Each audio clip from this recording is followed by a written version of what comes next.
जंगल के रास्ते में एक बड़े से काले गुफा में एक बहुत ही बड़ा खतरनाक पिशाच रहा करता था। एक बार की बात है, गर्मी बहुत ज़्यादा हो रही थी तो उसने चारपाई गुफा से बाहर निकाली और वहीं पे लेट गया। कुछ देर बाद रात बहुत गहरी होने लगी और पिशाच को नींद आ गई और वो सोने लगा। तभी अचानक कोई आवाज़ उसके कानों में पड़ी। उसने उठकर देखा तो थोड़ी दूर पर एक कार खड़ी थी। उस कार के पास एक लड़की भी खड़ी थी। पिशाच ने उसे देखा तो देखता ही रह गया। थोड़ी देर बाद वो लड़की पिशाच के पास आए और बोले कि मेरी कार खराब हो गई है, क्या आप इसे ठीक कर सकते हैं? तब पिशाच ने उस लड़की से कहा कि हाँ, मैं कार ठीक कर दूंगा।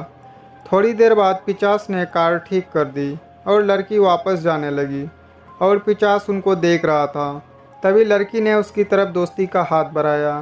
तब पिशाच बहुत खुश हुआ, लेकिन उसे उस लड़की से प्रेम हो गया था और शुरू हो चुकी थी एक पिशाच की प्रेम कहानी। और जब लड़की चली गई तो पिशाच वापस अपनी गुफा के सामने पड़ी हुई चारपाई पर जाकर लेट गया।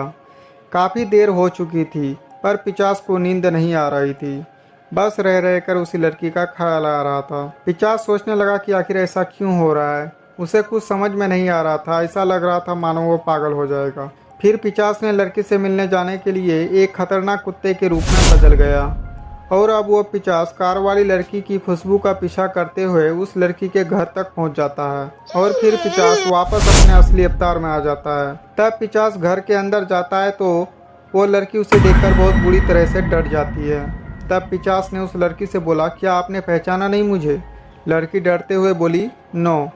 तब पिशाच बोला, अभी कुछ घंटे पहले ही तो हम मिले थे, मैंने आपकी कार को सही की थी, आप भूल गई? लड़की बोली, ओ तुम थे? फिर पिशाच बोला, हाँ मैं ही था, अंधेरा था इसलिए शायद आपने ध्यान नहीं दिया होगा, पर जब से मैंने आपको देखा है और कुछ भी अच्छा नहीं लगता, बस आपको देखने का मन हो रहा था तो चले आया। तब यह सब सुनकर लड़की बोला, इतनी जल्द तुम वहाँ से यहाँ कैसे आ गए? तब शैतान कुत्ते वाले रूप में आ गया और यह सब देखकर डर से लड़की को हार्ट अटैक आ गया और लड़की की वहीं पर मौत हो गई और पिशाच की प्रेम कहानी अधूरी रह गई।